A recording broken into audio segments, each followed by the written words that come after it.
तेरी हिम्मत तेरी लड़ाई से जानी जाएगी। तेरी हिम्मत तेरी लड़ाई से जानी जाएगी और तेरी किस्मत तेरी पढ़ाई से जानी जाएगी। प्यारे साथियों नमस्कार, स्वागत है आपको आपके अपने YouTube चैनल राजा ऑनलाइन क्लासेस में। साथियों मैं उपस्थित हो गया हूं, दोपहर का ठीक 12:30 बज चुका है और जीरो टू हीरो के ये पार्ट 2 को लेकर। जी हाँ, ये पार्ट 2 है। पार्ट 1 में मैंने आपको मैथमेटिक्स का सिलेबस समझाया है अच्छे तरीके से कि मुझे क्या क्या पढ़ना है और किस चैप्टर से मुझे कितने नंबर के एग्जाम में सवाल पूछे जाएंगे।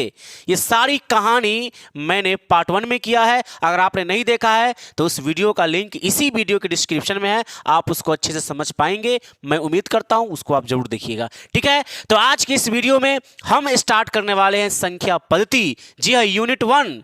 आखिरकार हम लोगों को क्लास 10th के अंदर मैथमेटिक्स में 7 यूनिट पढ़ना है, जिसमें से मैंने आपको पहला यूनिट आज इस वीडियो में लेकर उपस्थित हुए हैं। साथियों अगर आप चैनल पर पहली बार आए हैं तो चैनल को सब्सक्राइब जरूर कर दीजिएगा। वीडियो प्यारा लगेगा तो इस वीडियो को लाइक करके अपने सभी मित्रों के पास शेयर जरूर कीजिएगा। तो आज की इस वीडियो में हम संख्या पद्धति से संबंधित बहुत सारी बातों को करने वाले हैं। एक एक टॉपिक को समझेंगे, एक एक सिस्टम को समझेंगे, क्या होता है संख्या पद्धति, सारी कहानी इस वीडियो में होगी। तो वीडियो के अंत तक जरूर बने रहिएगा, कॉपी और कलम के साथ जरूर बैठिएगा। सभी कामों को थोड़ी देर के लिए आप छोड़ दीजिए और मेरे साथ बने रहिए, पूरा वीडियो जरूर देखिएगा। ठीक है, तो हमारा यूनिट क्या था? संख्या पद्धति। इस संख्या पद्धति में हम लोग क्या पढ़ने वाले हैं? सर इसमें एक चैप्टर पढ़ना होता है जिसका नाम है वास्तविक संख्याएं। उसको हम अगले वीडियो में लेकर आप तक पहुंचेंगे। सबसे पहले हम समझते हैं कि संख्या पद्धति क्या है और इसके अंतर्गत हम लोग को क्या क्या चीजें पढ़नी है। देखिए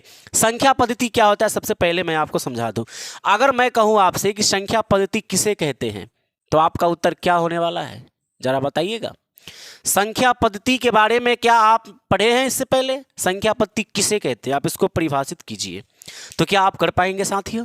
क्या आप कर पाएंगे? नहीं। चलिए मैं आपको बताता हूं, ध्यान से समझिएगा। देखिए संख्या पद्धति क्या होता है, तो यहां पर हम लिखेंगे कि संख्याओं को, है ना, संख्याओं को लिखने का तरीका, संख्याओं को लिखने का तरीका ही संख्या पद्धति कहलाता है। संख्या पद्धति कहलाता है। थोड़ा सा मेरी राइटिंग ठीक ठाक नहीं है, बुरा मत मानिएगा। अगर आपको अच्छे तरीके से समझ में नहीं आएगा तो आप, मैं सही बोल रहा हूं, उसका उच्चारण से आप उसको जो है लिख पाएंगे। ठीक है, तो मैंने लिखा कि संख्याओं को लिखने का तरीका ही संख्या पद्धति कहलाता है। जी हां, संख्या पद्धति एक सिस्टम है, ये नंबर सिस्टम इसका नाम है। तो नंबर, कोई भी नंबर का एक सिस्टम, उसको हम एक तरीके से सजा कर लिखेंगे तो सजा कर लिख देना ही क्या कहलाता है? संख्या पद्धति कहलाता है। बात को समझे कि नहीं? चलिए सर, मुझे समझ में आया कि संख्या पद्धति क्या होता है, बहुत ही कॉमन सी चीजें थी। अब हम आगे बढ़ते हैं। आखिरकार संख्या पद्धति हम लोग जब समझ गए तो इसके बाद मैं आपसे पूछूं, एक चीज मुझे आप बताइए कि संख्या किसे कहते हैं? संख्या बहुत इंपॉर्टेंट चीज है, या संख्याएं, जिसको आप लोग अंग्रेजी में कहते हैं नंबर्स। एक एक पॉइंट को समझिएगा आज की इस वीडियो में।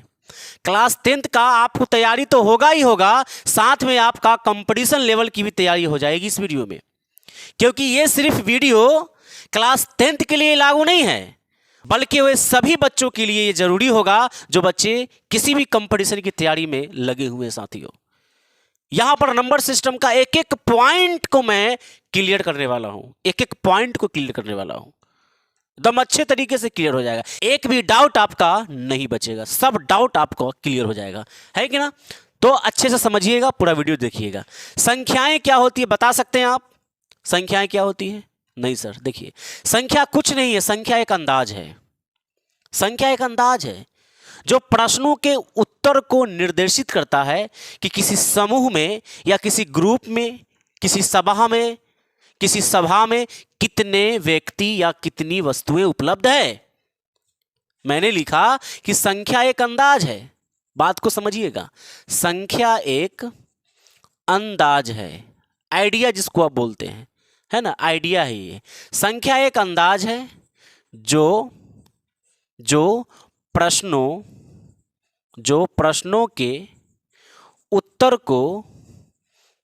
को क्या करता है? तो निर्देशित करता है, निर्देशित करता है। मैंने लिखा कि संख्या एक अंदाज है जो प्रश्नों के उत्तर को निर्देशित करता है कि किसी समूह में किसी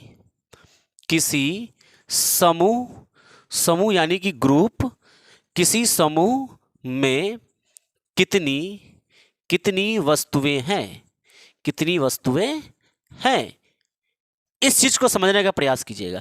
जैसे मान के चलिए कि आपका ये क्लास है, जिस क्लास में आप पढ़ते हैं, स्कूल जाते होंगे पढ़ने, कोचिंग, ऑफलाइन कोचिंग करने जाते होंगे आप कहीं पर, तो वहाँ पर मान के चलिए कि क्लास 10th का ही जो है यहाँ पर वर्ग है, ठीक है।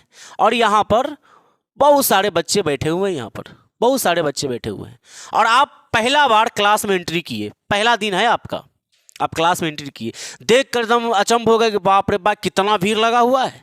तो उस समय आपको काउंट करने में थोड़ा दिक्कत होगा, इतने सारे बच्चों को काउंट कर लेना बहुत ज़्यादा प्रॉब्लम हो सकता है। तो आपने एक अंदाज लगाया कि भाई साहब इस क्लास में जो है 200 विद्यार्थी हो सकते हैं, 300 विद्यार्थी हो सकते हैं, 500 विद्यार्थी हो सकते हैं। तो आपने क्या कहा? एक अंदाज बताया ना कि भाई इस ग्रुप में कितनी वस्तुएं या कितने लोग बैठे हैं, इसका आपने एक अंदाज लगाया। आप किसी बारात में गए, वहां पर बारातियों की संख्या बहुत थी, आप सबको गिनना जरूरी नहीं समझे, आपने एक अंदाज बताया कि बारातियों की संख्या, कोई पूछा, आपका दोस्त ही पूछा, आपके गांव के लोग पूछे कितने बाराती हैं, 200-250 होगा, आप एक अंदाज बता रहे हैं। तो संख्या एक अंदाज है जो प्रश्नों के उत्तर को निर्देशित करता है कि किसी समूह में कितनी वस्तुएं या कितने लोग हैं। बात समझे? चलिए, उम्मीद करते हैं कि आपको संख्या समझ में आया होगा। अब ये जो संख्याएं होती है, ये बहुत सारे प्रकार की संख्या है। देखिए यहां पर आपको नंबर 1 में प्राकृत संख्या है, नंबर 2 पूर्ण संख्या, नंबर 3 पूर्णांक संख्या, नंबर 4 सम संख्या, 5 में विषम संख्या, 6 में रूट संख्या या आभाज्य संख्या, 7 नंबर में यौगिक या आभाज्य संख्या, 8 नंबर में सह आभाज्य संख्या, 9 नंबर में जुड़वा आभाज्य संख्या, 10 नंबर में संपूर्ण संख्या, 11 नंबर में परिमेय संख्या, 12 नंबर में अपरिमेय संख्या। कितनी सारी संख्या है? क्या आप इसमें से कितने सारे संख्या के बारे में अच्छी जानकारी रखते हैं? अगर थोड़ा सा भी जानकारी होगा तो कमेंट में जरूर लिखिएगा, थोड़ा सा भी, क्योंकि ये बैच ही 0 to हीरो है। अगर आप 0 पर भी हैं तो अफसोस नहीं करना है आपको, क्योंकि अब संख्या पद्धति का आप हीरो बनने वाले हैं, जिसकी शुरुआत, जिसका आगाज हो चुका है, टॉस हो चुका है, सब कुछ हो चुका है, अब शुरुआत हो चुका है। वीडियो के अंत तक आपको संख्या पद्धति में इतना अच्छा नॉलेज हो जाएगा कि इससे पहले आप अपने आप को तुलना करेंगे कि अभी से पहले जब वीडियो नहीं देखे थे, उससे पहले हमारे अंदर संख्या पद्धति की कितनी नॉलेज थी और अब जाकर कितनी नॉलेज हो चुकी है। इसलिए इस बैच का नाम है 0 to हीरो बैच। चलिए आगे बढ़ते हैं। तो हम एक एक करके सभी संख्या को समझते हैं कि क्या होता है ये, ठीक है। तो हम यहां पर इसको मिटा देते हैं। अगर आप इसको लिखना चाहते हैं तो इसका एक स्क्रीनशॉट लेंगे, फिर हम आगे बढ़ते हैं। चलिए, तो पहला नंबर में है हमारे पास प्राकृत संख्या। बारी बारी से सब कुछ समझते हैं। प्राकृत संख्या, प्राकृत संख्या,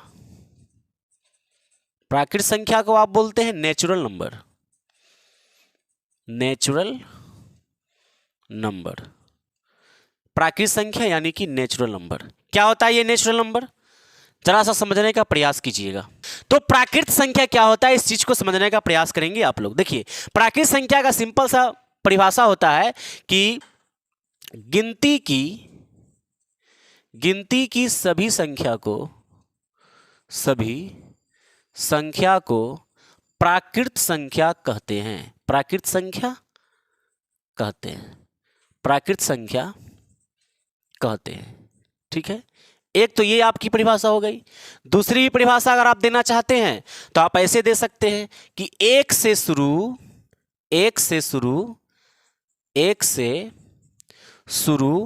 गिनती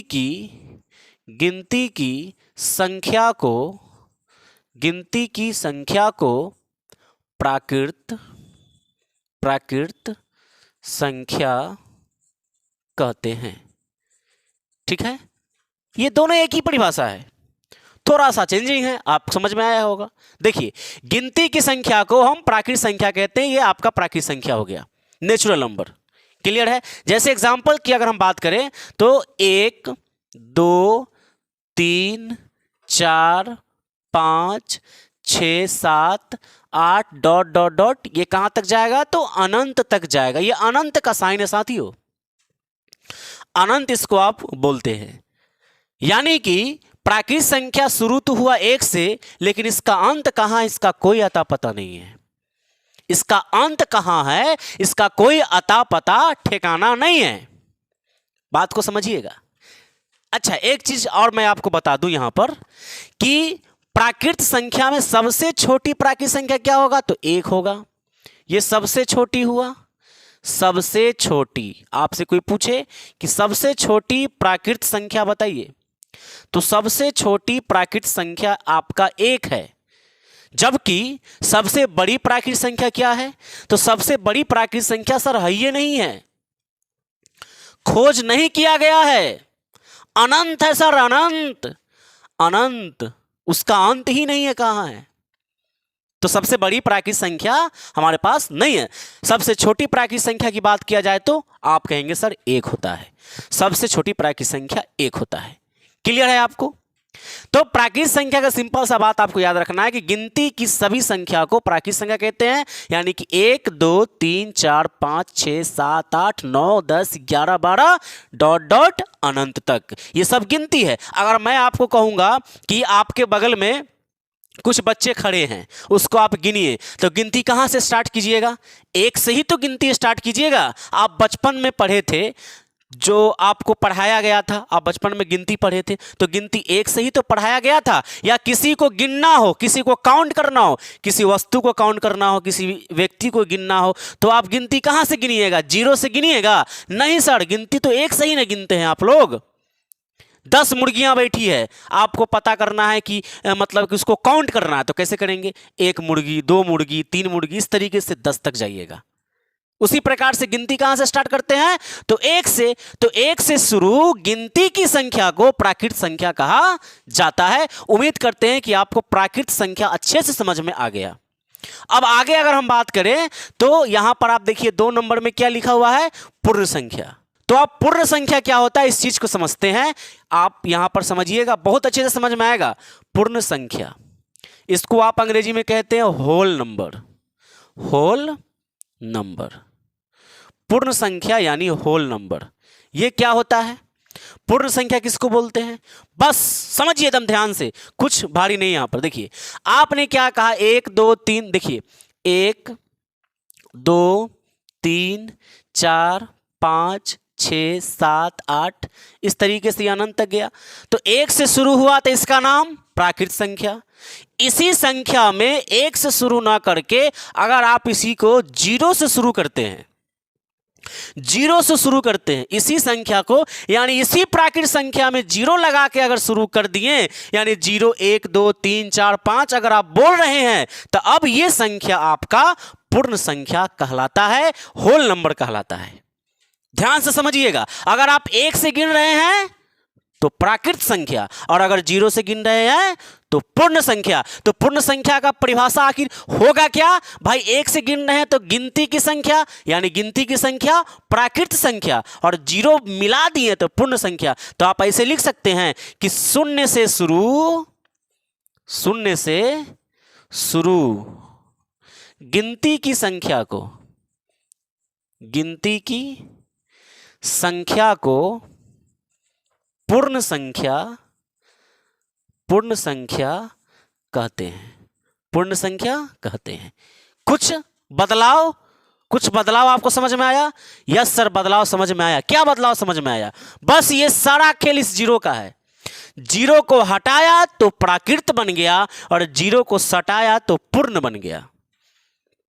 0 को हटाया तो प्राकृत संख्या, और 0 को सटाया तो पूर्ण संख्या। बस यही अंतर है प्राकृत और पूर्ण संख्या में। यानी प्राकृत संख्या वैसी संख्या को कहा जाता है जिसमें गिनती 1 से शुरू होगा, और पूर्ण संख्या वैसे संख्या को कहा जाता है जिसमें गिनती 0 से शुरू होगा। अब बताइए कि सबसे छोटा पूर्ण संख्या क्या है? तो सबसे छोटा पूर्ण संख्या आपका 0 होगा। ये सबसे छोटा होगा कि नहीं होगा? यस सर, सबसे छोटा पूर्ण संख्या आपका 0 है। और सबसे बड़ा, जब प्राकृत संख्या बड़ा का कोई अता पता नहीं तो पूर्ण संख्या का पता होगा?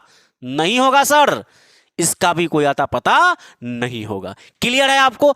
अब हमारे पास एक सवाल है आपके लिए, आप इस सवाल का जवाब देने का प्रयास करेंगे।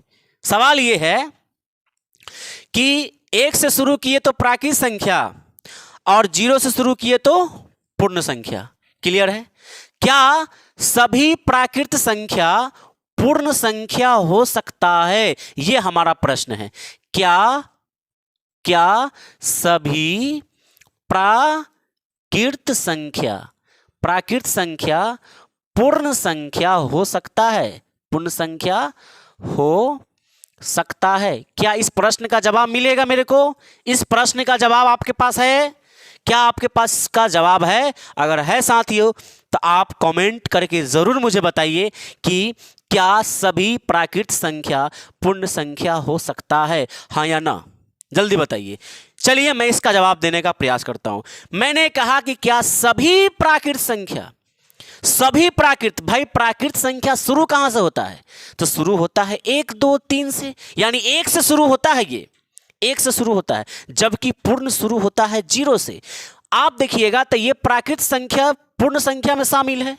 भाई प्राकृत संख्या 1 से स्टार्ट हुआ, और 1 से तो यहां 1 2 तो यहां भी आ गया कि नहीं पूर्ण संख्या में, यानी कि पूर्ण संख्या में 0 भी है। लेकिन 0 के बाद देखिएगा, यहां से अगर देखिएगा तो ये क्या है आपके पास?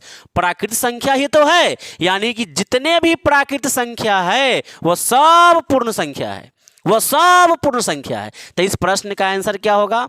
तो इस प्रश्न का जवाब होगा हां सर, सभी प्राकृत संख्या पूर्ण संख्या हो सकता है। लेकिन इसी जगह पर मैं दूसरा सवाल करता हूं कि क्या सभी पूर्ण संख्या प्राकृत संख्या हो सकता है? क्या सभी पूर्ण संख्या प्राकृत संख्या हो सकता है? आपके इस प्रश्न का जवाब क्या होगा? नहीं होगा सर, नहीं होगा, क्योंकि सभी पूर्ण संख्या तो 0 भी है और 0 पूर्ण संख्या है। क्या 0 प्राकृत है? नहीं है। तो सभी पूर्ण संख्या प्राकृत नहीं है, लेकिन सभी प्राकृत संख्या पूर्ण संख्या हो सकता है और होता भी है। बात समझे कि नहीं? अगर आप 0 की बात करेंगे तो 0 आपका पूर्ण संख्या है, प्राकृत संख्या नहीं है, इसलिए सभी पूर्ण संख्या नहीं हो सकता है।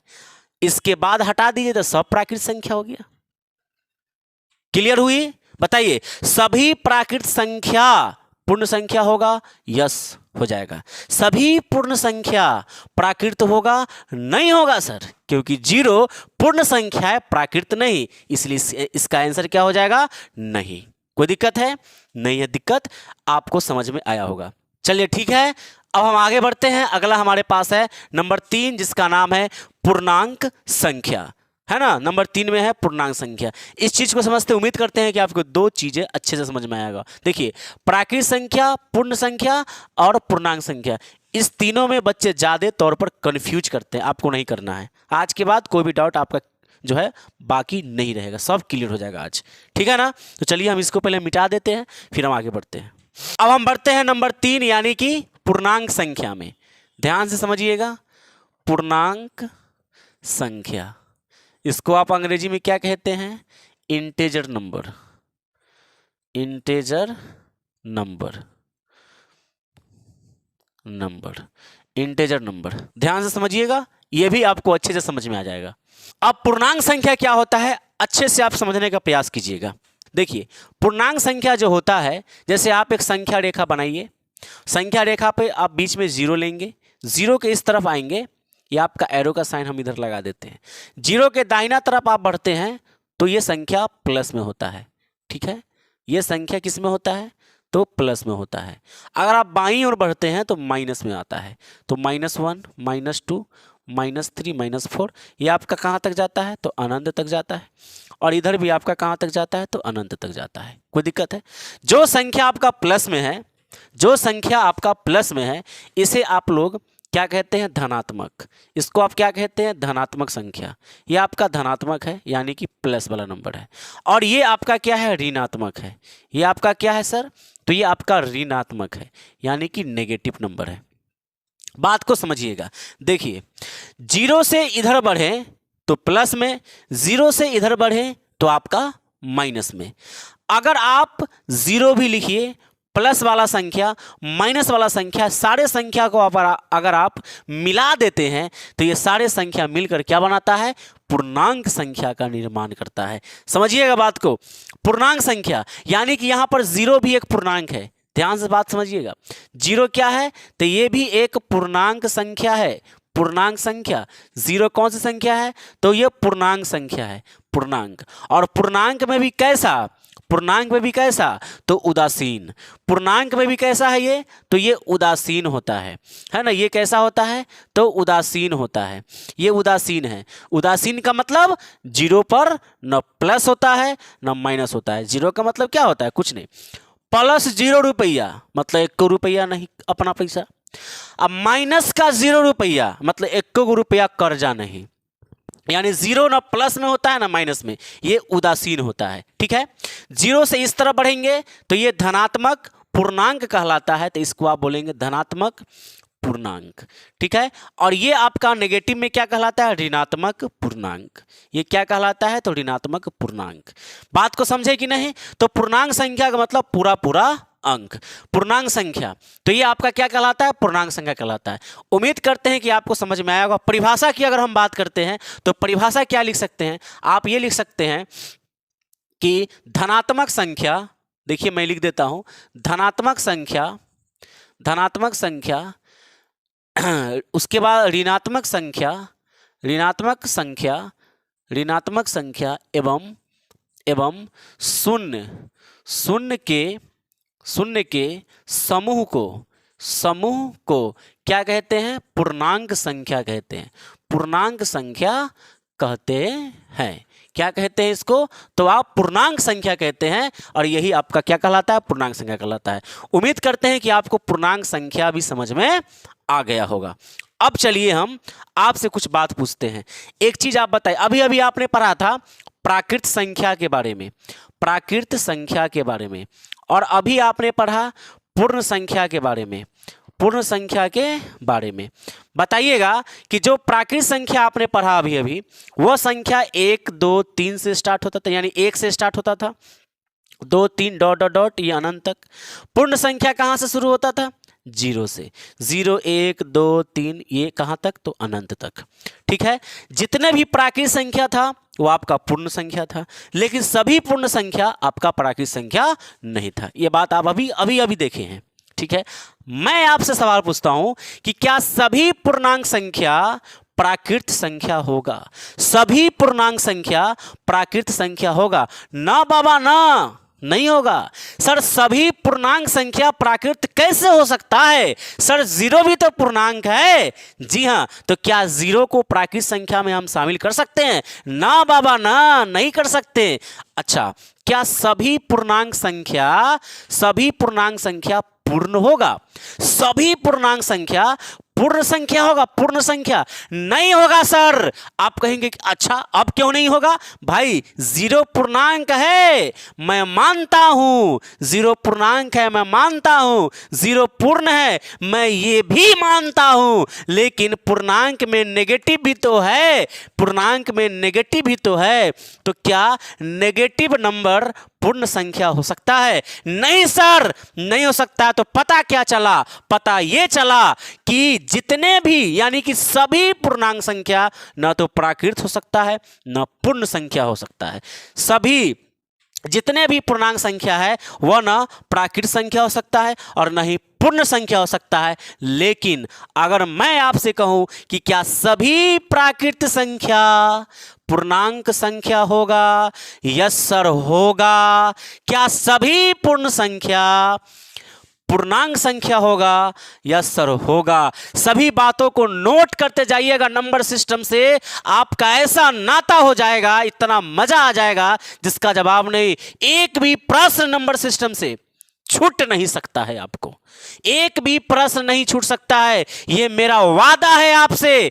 10 नंबर आपको मैंने बताया था कि नंबर सिस्टम से 10 मार्क्स से आपके जो है प्रश्न बनते एग्जाम के अंदर। नहीं छूटना चाहिए, एक भी प्रश्न नहीं छूटना चाहिए। इतनी गहराई से मैं बता रहा हूं आपको। चलिए, तो मैं उम्मीद करता हूं कि आपको इतनी सारी बातें समझ में आया होगा। तो 3 ही मात्र 1 2 3 ये तीनों नंबर ही बहुत खास नंबर होता है। ये 3 नंबर ही बहुत खास होता है। बाकी में कोई दम दशा नहीं है। बाकी को आप अच्छे तरीके से समझ सकते हैं। वीडियो लंबा होगा लेकिन अच्छा होगा, समझ में आता होगा, अच्छा लगा होगा। अगर अभी तक लाइक नहीं किए हैं तो लाइक ज़रूर कीजिएगा, और इस वीडियो को अगर अभी भी शेयर नहीं किए हैं तो इस वीडियो को शेयर ज़रूर कीजिएगा, ज़रूर कीजिएगा। चलिए आगे हम बढ़ते हैं। नंबर 4 में देखते हैं सम संख्या और उसके बाद विषम संख्या। चलिए हम बात करते हैं अब सम संख्या की। नंबर 4 में है सम संख्या। क्या कहते हैं इसको आप अंग्रेजी में? Even number. इवेन नंबर, इसको आप सम संख्या कहते हैं। ठीक है, सम संख्या क्या होता है भाई? तो बहुत ही कॉमन सा नंबर है, आप बचपन से जानते होंगे। छठा में पढ़े होंगे, 7वां में पढ़े होंगे, 8वां में पढ़े होंगे, 9वां में पढ़े होंगे। चलिए एक बार आप 10वां में पढ़ लीजिए। क्या होता है सम संख्या? वैसी संख्या जो 2 से पूर्णतः विभाजित हो। पूरा पूरा क्या हो जाए? विभाजित हो जाए। पूरा पूरा विभाजित हो जाए। वैसी संख्या जो 2 से पूरी तरह विभाजित हो जाए, वैसी संख्या सम संख्या कहलाती है। जैसे एग्जाम्पल की बात करेंगे तो 2, उसके बाद 4, 6, 8, 10, 12 डॉट डॉट, ये कहाँ तक जाएगा भाई? ये भी तो अनंत तक जाएगा। तो याद रखेंगे आप लोग अच्छे से कि सम संख्या, आज से पहले से भी याद होगा आपको, ज़्यादा टेंशन नहीं है। तो सम संख्या क्या होता है? वैसी संख्या सम संख्या कहलाती है जिसमें 2 से भाग देने पर पूरी पूरी विभाजित हो जाए, उस संख्या को आप सम संख्या कहते हैं। शेष नहीं बचना चाहिए। ठीक है, चलिए आगे बढ़ते हैं। अब मैं आपसे पूछूंगा कि सबसे छोटी सम संख्या का नाम बताइए। तो सबसे छोटी सम संख्या है आपके पास 2। सबसे छोटी भाई सम संख्या, सबसे छोटी सम संख्या कौन हो गया? तो आपके पास 2 हो गया। सबसे छोटी सम संख्या 2 हो गया। और सबसे बड़ी सम संख्या का पता आता है? नहीं है सर, कोई एड्रेस नहीं है, इसलिए नहीं पता हमको। चलिए आगे बढ़ते हैं। अब एक बात जरा आप बताइएगा, एक चीज जरा आप मुझे बताने का प्रयास कीजिए कि अगर हमारे पास कोई सम संख्या मौजूद है, कोई भी एक सम संख्या मौजूद है, तो उसका अगला सम संख्या, जस्ट उसके अगला सम संख्या कैसे पता चलेगा? जैसे मैं आपको कहता हूं, एक प्रश्न एग्जाम में कई बार आता है कि अगर कोई सम संख्या x है, कोई सम संख्या x है, कोई पहली सम संख्या आपका x है, तो इसका जस्ट दूसरा सम संख्या बताइएगा। इसका जस्ट दूसरा सम संख्या क्या होगा? सर समझ में नहीं आया। नहीं समझ में आया तो यहां समझिए। अगर मैं कहूं आपसे कि बताओ कि पहला सम संख्या आपके पास 2 है, तो दूसरा सम संख्या क्या है? तो आप कह रहे हैं कि 4 है। आप क्या कह रहे हैं? कि 4 है। तो आप कैसे 4 को लाए हैं? सर पहला सम संख्या में +2 करने से अगला सम संख्या प्राप्त होता है। उसी प्रकार से देखिए 40 भी तो सम संख्या है भाई। 40 2 से विभाजित होगा ना, तो 40 सम संख्या है। 40 सम संख्या है तो इसका जस्ट अगला सम संख्या क्या होगा? तो आप कहेंगे 42 होगा, क्योंकि 41 सम संख्या है नहीं। क्यों नहीं है बाबा रे बाबा? क्योंकि 41 में 2 से भाग लगाएंगे तो शेष बचेगा, पूरा नहीं कटेगा। यानी कि एक 40 है तो अगला क्या है? 42 है। अब एक बात मुझे बताइए कि अगर मैं आपसे पूछूं कि अगर 40 है तो 40 से 42 का सफर कैसे आया? तो आप कहेंगे कि 40 में मैंने 2 जोड़ा तो अगला सम संख्या मिला। सर कहना क्या चाह रहे हैं? साफ साफ तो बताइए। साफ साफ ये है कि अगर पहला सम संख्या x है तो दूसरी सम संख्या क्या होगी? सर अगर पहला 40 था तो दूसरा 42 है, यानी 2 जोड़े। सर पहला 2 था तो दूसरा 4 है। सर 2 जोड़े। सर पहला x है तो दूसरा 2 जोड़ने से मिलेगा, यानी x + 2। x+2 मिलेगा। तो प्रश्न पता है सवाल कैसा आया था परीक्षा के अंदर? सवाल आया था कि यदि पहला सम संख्या y है तो दूसरा सम संख्या निम्नलिखित में कौन होगा, दूसरा अगली विषम संख्या निम्नलिखित में कौन होगा? तो आपका ऑप्शन था A, B, C and D। यहां पर था लिखा हुआ 2y, यहां पर लिखा हुआ था y+2, यहां पर लिखा हुआ था y/2, यहां पर लिखा हुआ था जो है, अच्छा ये ऑप्शन ए हो गया, ये बी हो गया और ये सी हो गया, ठीक है ना। यहाँ पर मैं आगे पीछे ऑप्शन दे दिया हूँ, कोई दिक्कत नहीं है। ये आपके पास ऑप्शन ए है, ठीक है, ये आपके पास बी है, ये आपके पास सी है और ये आपके पास डी है। तो और उसके बाद था 2/y। तो बताइए इस प्रश्न का जवाब क्या है साथियों? तो इस प्रश्न का जवाब है, अगर पहला सम संख्या y है तो दूसरा अगला सम संख्या क्या होगा? तो ऑप्शन नंबर बी y+2 होगा, जैसे यहां पर हमने बताया। यानी बात समझ में आई? चलिए, बहुत अच्छे तरीके से समझ में आया। तो ये सम संख्या की कहानी थी। अगर हम बात विषम संख्या की करें तो विषम संख्या क्या होता है बताइएगा? विषम संख्या क्या? विषम संख्या। सर विषम संख्या किसको बोलते हैं? सर विषम संख्या, जी हाँ विषम संख्या, इसको आप कहते हैं ओड नंबर। इसको आप क्या कहते हैं? तो ओड नंबर कहते हैं। ये ओड नंबर क्या होता है? विषम संख्या। इसका उल्टा, यानी कि सम संख्या का उल्टा होता है विषम संख्या। वैसी संख्या जिसमें 2 से भाग लगाने पर पूरी तरह विभाजित नहीं होती है, उस संख्या को हम विषम संख्या कहते हैं। और सबसे, है ना, और सबसे छोटी विषम संख्या क्या होगी? तो 3 होगी, क्योंकि 3 से स्टार्ट होगा, 3 के बाद 5 होगा, 5 के बाद 7 होगा, 7 के बाद क्या होगा? तो 9 होगा, 11 होगा, 13 होगा, और इस तरीके से ये कहाँ तक जाएगा? ये भाई साहब भी अनंत तक जाएगा, क्योंकि किसी भी नंबर का जो बड़ा नंबर है ना, उसका कोई एड्रेस नहीं है हमारे पास, इसलिए वो नहीं मिलेगा। तो ये आपके पास विषम संख्या हो गया। अब बताइए कि चाहे संख्या सम हो, चाहे संख्या विषम हो, चाहे संख्या सम हो, चाहे संख्या विषम हो, जस्ट अगला सम या विषम संख्या कैसे मिलता है? तो 2 जोड़ने से। देखिए ना भाई, अगर मैं आपको कहूंगा कि एक संख्या आपके पास विषम संख्या 3 है, तो इसका अगला विषम संख्या कैसे मिलेगा? तो आप कहेंगे कि 2 जोड़ने से मिलेगा, यानी कि 3 + 2 होता है 5, तो अगला विषम संख्या आपके पास 5 है। उसी प्रकार से एक विषम संख्या आपके पास x है, तो अगला विषम संख्या क्या होगा? तो आप कहेंगे x+2 होगा। x प्लस कितना होगा सर? तो 2 होगा। तो इस तरीके से आप समझेंगे सम संख्या या विषम संख्या की कहानी। आप लोगों को समझ में आया होगा। 3 सबसे छोटी विषम संख्या है, आपको ये याद होना चाहिए। सबसे छोटी विषम संख्या क्या है आपके पास?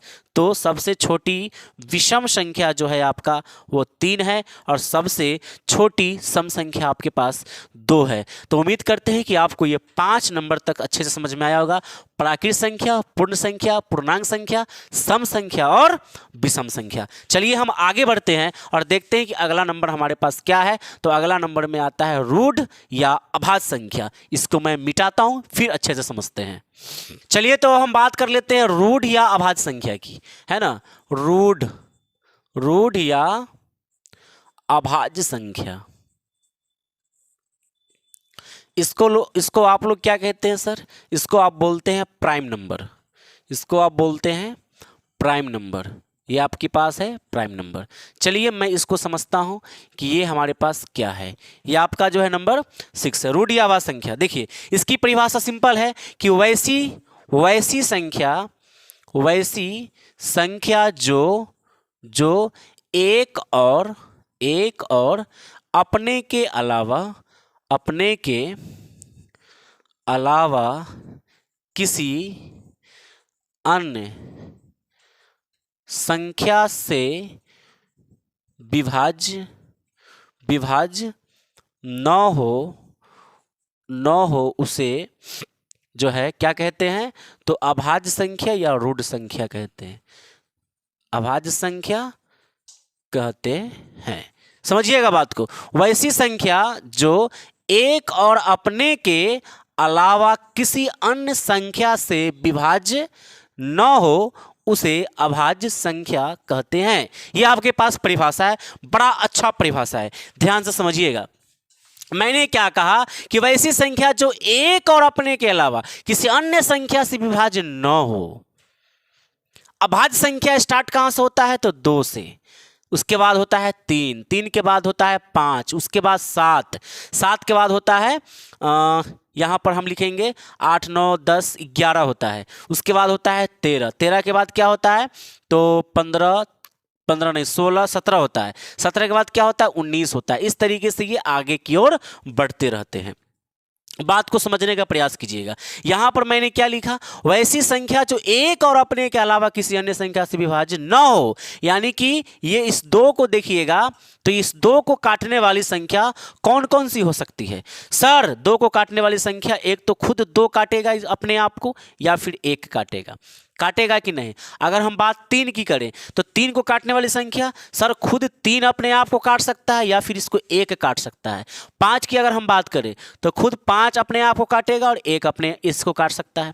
7 की बात करें तो 7 खुद अपने आप को काटेगा या फिर इसको 1 काट सकता है। अगर हम बात 11 की करें तो खुद 11 अपने आप को काट सकता है या फिर 1 इसको काट सकता है। बात अगर हम 13 की करें तो खुद 13 और 1 काट सकता है इसको। 17 की करें तो खुद 17 और इसको 1 काट सकता है। अगर हम 19 की बात करें तो खुद 19 और इसको 1 काट सकता है। आप यहां पर क्या देख रहे हैं? क्या कहानी, क्या चल रहा है?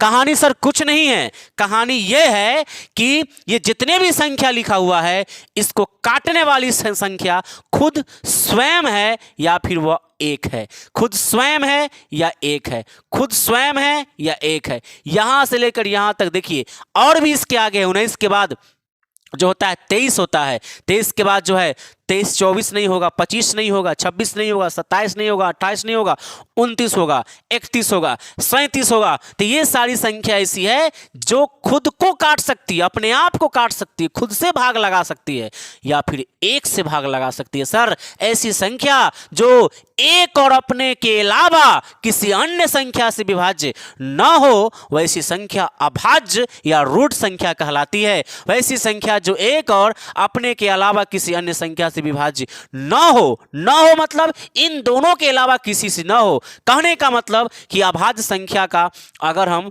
फैक्टर की बात करें, अभाज्य संख्या का गुणनखंड की बात करें, तो अभाज्य संख्या का अधिकतम से अधिकतम गुणनखंड कितने होंगे? तो 2 ही गुणनखंड हो सकता है, यानी 2 गुणनखंड हो सकता है। अभाज्य संख्या का अधिक से अधिक 2 ही गुणनखंड हो सकते हैं या कम से कम 2 ही गुणनखंड हो सकते हैं। इसके अलावा कोई गुणनखंड नहीं हो सकता है। तो इसकी दूसरी परिभाषा आप ये भी बोल सकते हैं कि वैसी संख्या जिसका अधिक से अधिक या कम से कम 2 ही गुणनखंड हो, उस संख्या को हम अभाज्य संख्या कहते हैं। या फिर ऐसी संख्या अभाज्य संख्या कहलाती है जो एक और अपने के अलावा किसी अन्य संख्या से विभाजित न हो, उस संख्या को अभाज्य संख्या कहा जाता है। और सबसे छोटी अभाज्य संख्या कौन हो गया? तो भाई साहब ये 2 हो गया। ये सबसे छोटी अभाज्य संख्या है। सबसे छोटी अभाज्य संख्या, सबसे छोटी अभाज्य संख्या क्या है आपके पास? तो सबसे छोटी अभाज्य संख्या 2 है। और एक चीज और बता देते हैं, ये 2 एक ऐसी अभाज्य संख्या है जो अभाज्य भी है और सम संख्या भी है। भाई 2 एक ऐसी अभाज्य संख्या है जो अभाज्य भी है, अपने आप में अभाज्य भी है और अपने आप में सर ये सम संख्या है, सम संख्या भी है। यानी कि सवाल ऐसे एग्जाम में एक बार आया था कि वह कौन ऐसी संख्या है जो सम अभाज्य संख्या है? वह कौन ऐसी संख्या है जो सम अभाज्य संख्या है? तो उस प्रश्न का जवाब सर 2 है। उस प्रश्न का जवाब क्या है? 2 है। 2 एक ऐसी सम संख्या है जो अभाज्य है। पूरी दुनिया में 2 के अलावा कोई और संख्या नहीं होगा जो सम संख्या होते हुए भी अभाज्य हो सकता है। सर ऐसा कतई नहीं हो सकता है। बात को समझे कि नहीं? तो उम्मीद करते हैं कि आपको रूट संख्या समझ में आया होगा। अब इस रूट का उल्टा चलिएगा तो यौगिक संख्या हो जाएगा। इस रूट का उल्टा चलिएगा तो यौगिक संख्या। भाई यहां पर मैं लिख देता हूं यौगिक संख्या। बात को समझिए सर, यौगिक संख्या इसी को आप बोलते हैं सर, इसी को आप बोलते हैं भाज्य संख्या, इसी को आप बोलते हैं भाज्य संख्या कहते हैं। अंग्रेजी की अगर हम बात करें तो इसको कंपोजिट नंबर कहा जाता है। कंपोजिट नंबर इसको अंग्रेजी के अंदर कहा जाता है, कंपोजिट नंबर कहा जाता है। बात को समझने का प्रयास कीजिएगा। यौगिक संख्या या भाज्य संख्या क्या होता है, जरा समझिए। मैं यहां पर एग्जांपल दे देता हूं, बात को समझिएगा। देखिए, यौगिक संख्या इसका उल्टा, वैसी संख्या, यौगिक संख्या की परिभाषा आप लिख लेंगे, हम बता देते हैं।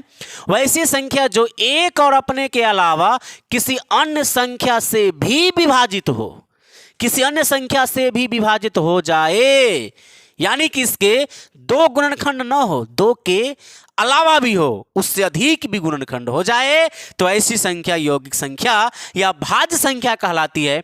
और अगर आप देखेंगे, देखिए, दो के बाद तो तीन है भाज्य संख्या, तीन अभाज्य संख्या, सॉरी, तीन के बाद जो है पांच आया है अभाज्य संख्या में, तो तीन और पांच के बीच में चार टुकड़ टुकड़ नहीं ताक रहा है, तो ये जो चार है ना भाई, ये चार आपका क्या हो जाएगा, यौगिक संख्या हो जाएगा। यानी कि यौगिक संख्या की शुरुआत चार से होगी, तो चार हो गया। चार के बाद पांच नहीं होगा, क्योंकि पांच अभाज्य संख्या है, तो पांच के बाद क्या होगा, तो फिर छह होगा। छह के बाद सात, सात अभाज्य संख्या हो गया भाई, सात के बाद नहीं होगा, आठ होगा, आठ हमारा भाज्य संख्या है। आठ के बाद नौ, नौ हो जाएगा, 10 हो जाएगा। 11 नहीं होगा सर, 11 इस श्रेणी में है, 12 हो जाएगा। 13 होगा सर, नहीं सर 13 यहां आ गया, 13 नहीं होगा, 14 होगा, 15 होगा, 16 होगा, 17 नहीं होगा क्योंकि यहां पर है, 18 होगा, 19 नहीं होगा, यहां पर है, 20 होगा। इस तरीके से ये आगे की ओर बढ़त चला जाएगा। बात को समझिएगा। मैंने क्या कहा, मैंने कहा यौगिक संख्या वैसी संख्या कहलाती है जिसका गुणनखंड दो से अधिक होता है, या यूं कहें कि वैसी संख्या जो एक और अपने के अलावा भी किसी अन्य संख्या से विभाजित हो, उस संख्या को यौगिक संख्या कहते हैं या उसे भाज्य संख्या कहते हैं। देखिए, चार के गुणनखंड ध्यान दीजिएगा, चार को काटने वाली संख्या सर दो है, चार खुद है, एक है। इस छः को काटने वाला सर छः खुद है, दो काटेगा इसको, तीन काटेगा इसको, एक काटेगा इसको। देखिए, दो से अधिक हुआ कि नहीं गुणनखंड। उसी प्रकार से यहाँ समझिए, आठ को काटने वाली संख्या सर चार इसको काटेगा, दो इसको काटेगा, एक काटेगा, खुद अपने आप काटेगा। ये नौ सर इसको काटने वाले तीन है, खुद नौ अपने आप को नहीं छोड़ेगा, एक सर इसको दौड़ा के काट देगा। उसके बाद 10 की बात करेंगे, सर 10 को काटने वाली संख्या कौन कौन सी है, सर दो है, सर 5 नहीं बख्शेगा इसको, खुद अपने आप इसको, सर ये 10 अपने आप को काट सकता है, एक सर छोड़ेगा नहीं, किसी को नहीं छोड़ता है। ठीक है, तो आप समझ गए होंगे कि वैसी संख्या जो एक और अपने के अलावा भी किसी अन्य संख्या से विभाजित होती है, उस संख्या को हम भाज्य संख्या या यौगिक संख्या कहते हैं। साथियों, उम्मीद करते हैं कि आपको इतनी बातें समझ में आया होगा। यहां तक आगे बढ़ते हैं, सभाज्य संख्या समझते हैं। जुड़वाभाज्य है, संपूर्ण है, परिमेय है और अपरिमेय है। मैं आपको बता दूं, परिमेय संख्या और अपरिमेय संख्या को हम नेक्स्ट वीडियो में बात करेंगे। जब हम स्टार्ट करेंगे चैप्टर को, वहां पर हम बात करेंगे वास्तविक संख्या के अंतर्गत, तो वहां पर हम बात करेंगे। अभी फिलहाल 3, 8, 9, 10 इस तीनों को समझते हैं अच्छे से। बस 2-3 मिनट और वीडियो होगा, अच्छे से समझने का प्रयास कीजिएगा। चलिए अब हम आगे बढ़ते हैं। नंबर 8 यहां तक तो कंप्लीट हो गया। नंबर 8 में बात कर लेते हैं सह अभाज्य संख्या। सह अभाज्य संख्या, इसको आप क्या बोलते हैं अंग्रेजी में? इसको आप बोलते हैं को प्राइम नंबर। को प्राइम नंबर, ठीक है ना, को प्राइम नंबर। सह अभाज्य संख्या क्या होता है? ये सह अभाज्य संख्या, बात को समझने का प्रयास कीजिएगा। सह संख्या आप किसको कहते हैं सर? ध्यान दीजिएगा, सह संख्या वैसी संख्या को कहते हैं, देखिए ध्यान से सुनिएगा। सह संख्या यहां पर मैं लिख देता हूं कि वैसी संख्या, वैसी दो संख्याएं, वैसी दो संख्या या संख्याएं जिनका मौसा यानी कि HCF जिसको हम कहते हैं, जिनका मौसा एक हो, उसे क्या कहते हैं? सह अभाज्य संख्या। सह अभाज्य संख्या कहते हैं, सह अभाज्य संख्या कहते हैं। क्या ये बात आप लोगों को समझ में आया बढ़िया से? सभाज्य संख्या, वैसी संख्या को सभाज्य संख्या कहा जाता है जिनका मौसा क्या होता है, जिनका मौसा क्या होता है, एक होता है। बात को समझिएगा। देखिए सभाज्य संख्या ये दो संख्या होता है, दो अकेले नहीं होगा। जैसे अगर हम बात करें 3 और 5 की, सर ये 3 और 5 सभाज्य संख्या है। कैसे? आप इसका मौसा निकालिए, महत्तम तो आता होगा। देखिए महत्तम कैसे निकलेगा? 3 से आप 5 में क्या लगाते हैं? भाग। 3 एकम 3, ठीक है। यहाँ पर 5 में से 3 घट के 2 आया, आया कि नहीं आया? फिर आप इसको ऐसे घेरते हैं और यहाँ से 3 यहाँ पर उतार देते हैं। उसके बाद फिर 2 के पहाड़ा में एक बार में 2 एकम 2, फिर 3 में से 2 घट के कितना आया? तो 1 आया। फिर ये शेष आया तो फिर इसको घेर के यहाँ से 2 उतारते हैं, फिर 2 एकम 2, यहाँ पर ये कट गया। तो जितना से कटा लास्ट में, यही तो हमारा क्या कहलाता है? मौसा, यानी कि एचसीएफ। क्या कहलाता है? एचसीएफ। तो आपने क्या देखा? आपने ये देखा कि 3 और 5 का जो एचसीएफ आया सर, जो एचसीएफ आया ना, वो 1 आया है। कितना आया है? तो 1 आया है। तो ऐसी दो संख्या जिनके बीच का मौसा, जिनका मौसा क्या हो सर? 1 हो, उसे आप क्या कहते हैं? सह अभाज्य संख्या कहते हैं। उम्मीद करते हैं समझ गए होंगे। और पूछ लें हम आपसे, जरा आप बताइएगा, बताइए 13 और 11, 13 और 11 क्या है? सभाज्य संख्या। इसका मौसा निकालिएगा तो 1 आएगा। लेकिन अगर मैं आपसे पूछूं कि क्या 12 और 14 क्या ये सभाज्य संख्या है? नहीं है सर, नहीं है ये सभाज्य संख्या, क्योंकि इसका मौसा 1 नहीं होगा, ठीक है। ये सभाज्य संख्या नहीं है। क्या 15 और जो है 15 और 17 क्या ये सभाज्य संख्या है? यस सर, ये सह अभाज्य संख्या है। तो वैसी दो संख्याएं जिनका मौसा 1 होता है, उसे आप क्या कहते हैं? सह अभाज्य संख्या कहते हैं। उम्मीद करते हैं कि आपको सभाज्य संख्या समझ में आ गया होगा। अब हम आगे बात कर लेते हैं जिसका नाम है जुड़वा अभाज्य संख्या। चलिए अब हम लोग बात कर लेते हैं जुड़वा अभाज्य संख्या की। ये नंबर 9 है आपके पास, जुड़वा अभाज्य संख्या। क्या होता है जुड़वा अभाज्य संख्या? मैं इसकी परिभाषा लिख देता हूं, पहले समझिएगा। लिखेंगे कि वैसी दो अभाज्य संख्याओं का युग्म, वैसी दो अभाज्य संख्याओं का युग्म जिनके बीच का अंतर क्या होना चाहिए? तो 2 होना चाहिए, 2 हो। वैसी दो अभाज्य संख्याओं का युग्म जिनके बीच का अंतर 2 हो, उस संख्या को जुड़वा अभाज्य संख्या कहते हैं। या फिर आप इसका दूसरा परिभाषा भी बोल सकते हैं। क्या आप बोल सकते हैं इसको कि वैसी दो अभाज्य संख्या जिनके बीच केवल एक भाज्य संख्या हो,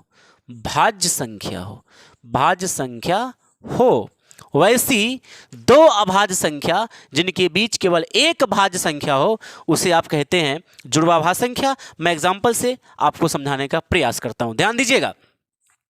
यहां पर मैं लिखता हूं, जैसे मैं आपसे पूछूं कि 5 और 7 क्या ये जुड़वा अभाज्य संख्या है? क्या ये जुड़वा अभाज्य संख्या है? जरा सा कमेंट कीजिएगा सर, जरा सा कमेंट करने का प्रयास कीजिएगा, समझने का प्रयास कीजिएगा।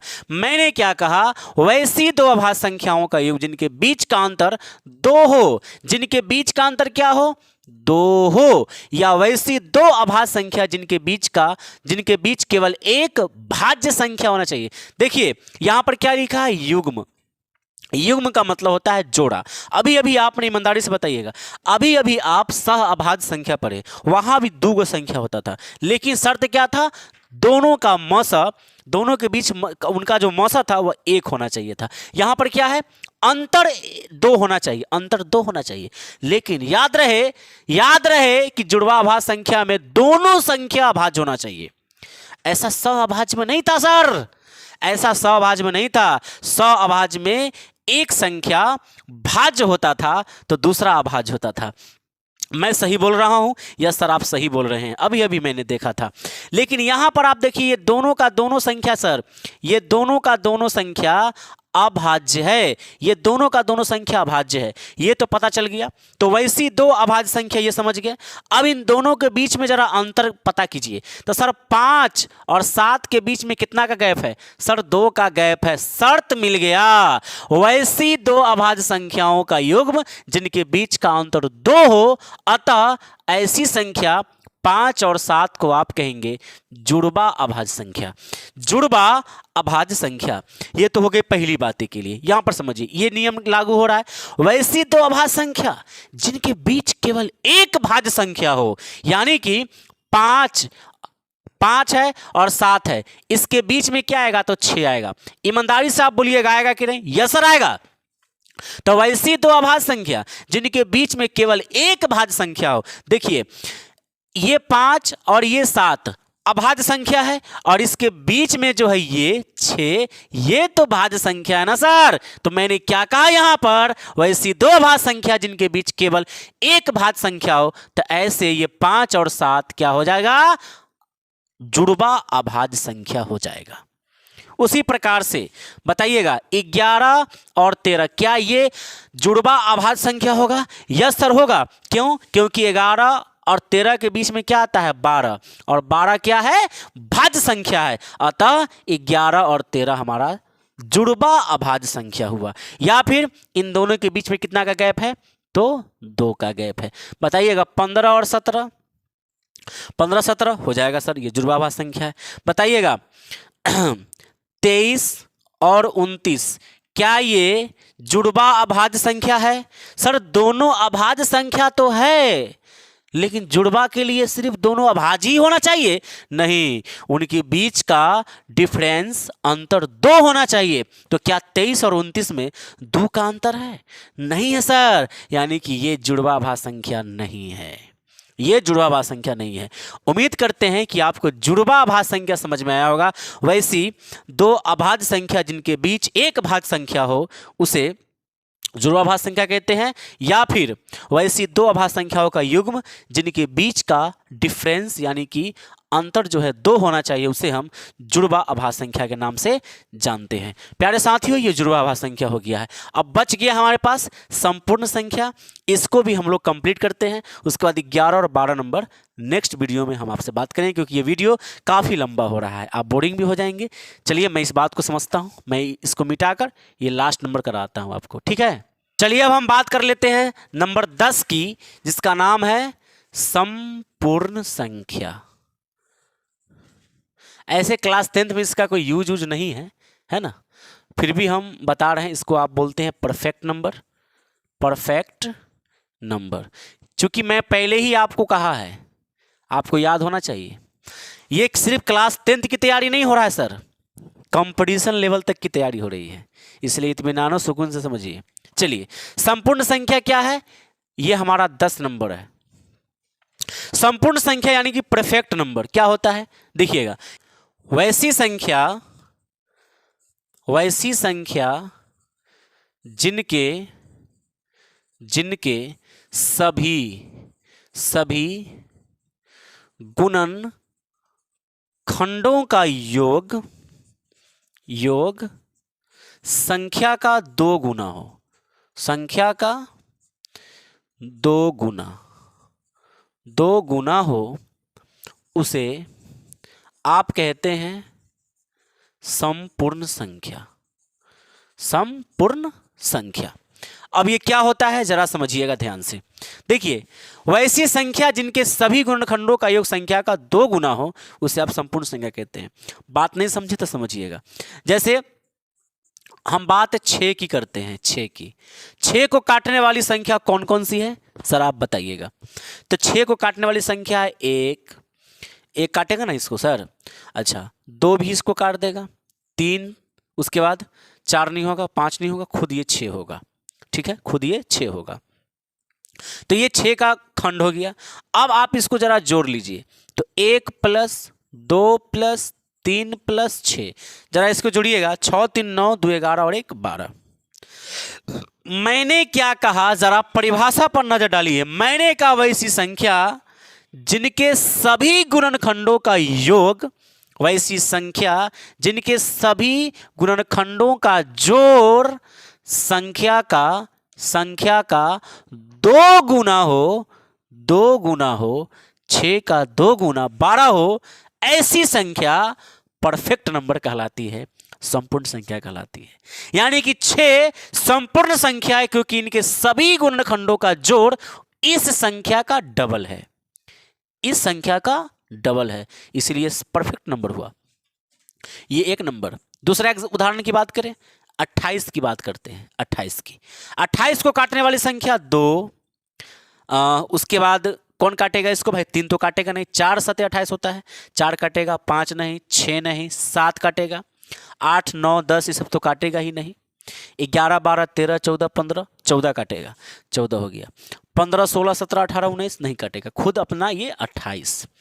और एक भी तो है सर, हाँ एक भी है, ठीक है ना, एक भी है। अब जरा इसको जोड़िए, सबको जरा आप जोड़िएगा, देखिए यहां से जोड़ देते हैं हम। 2 1 और 2 3, 3 और 4 7, 7 और 7 14, 14 14 कितना होता है? 28। और 28 में 28 जुड़िएगा तो 56 आएगा, 28 में 28 जुड़िएगा तो 56 आएगा, जो कि इसका डबल है, इसका डबल है। तो वैसी संख्या जिनके सभी गुणनखंडों का योग उस संख्या का 2 गुना हो, ऐसी संख्या परफेक्ट नंबर कहलाती है। क्लास को करते हैं सर इंड, चूंकि क्लास हो गया है ज़्यादा लंबा। ये 11 नंबर और ये 12 नंबर जल्द ही हम आपके बीच लेकर हो जाएंगे उपस्थित। पार्ट 3 में देखना मत भूलिएगा। ये वीडियो अच्छा लगा होगा, इस वीडियो से आपको बहुत अच्छी जानकारी मिली होगी, मैं ऐसा मानता हूं, मैं ऐसा उम्मीद करता हूं साथियों। अगर वीडियो प्यारा लगा, अच्छा लगा तो इस वीडियो को एक प्यारा सा लाइक जरूर कीजिएगा। और अगर चैनल पर पहली बार विजिट किए हैं तो अभी भी क्या सोच रहे हैं, जल्दी से आप इस चैनल को सब्सक्राइब कीजिए, जुड़िए मेरे साथ जीरो टू हीरो बैच में और कीजिए अपने सपनों को साकार। आने वाले फ्यूचर में अपने परचम को लहराइए, परीक्षा में एक अच्छा नंबर प्राप्त करने का चेष्टा प्रदान कीजिए। 450 अंक लाने का वह सपना जो अधूरा था वो अब पूरा जरूर कीजिए। मिलेंगे हम आपके साथ एक नए वीडियो में एक नए टॉपिक के साथ। तब तक के लिए जय हिंद, जय भारत, वंदे मातरम।